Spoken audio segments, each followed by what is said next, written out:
Salary ఎంతన్నా అవని software అయితే చాలు. మా అబ్బాయి ఎవరైనా సాఫ్ట్వేర్ మా అమ్మాయి మా అబ్బాయి అంటే అదొక ఆనందం సార్. ఉంటదిలే.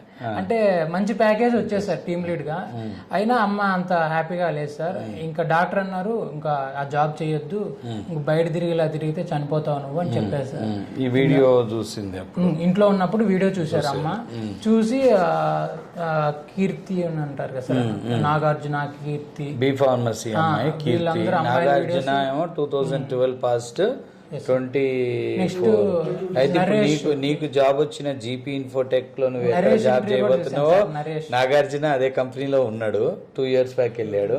ఇప్పుడు నరేష్ ఇంటర్వ్యూ చూసావు కదా, 2016 పాస్ట్. ఆయన కూడా ఇప్పుడు నువ్వు నీ కొలీగే, ఇప్పుడు నువ్వు వెళ్ళబోయే కంపెనీలోనే ఉండు. కీర్తి బి ఫార్మసీ, అమ్మాయి ఎజిలిటీ కంపెనీలో. సో మోర్ దెన్ ఒక 6 వీడియోస్ చూసింది సార్ మా అమ్మ. చూసి నాకు చూపించారు, ఇద్దరం కలిసి చూసాం సార్.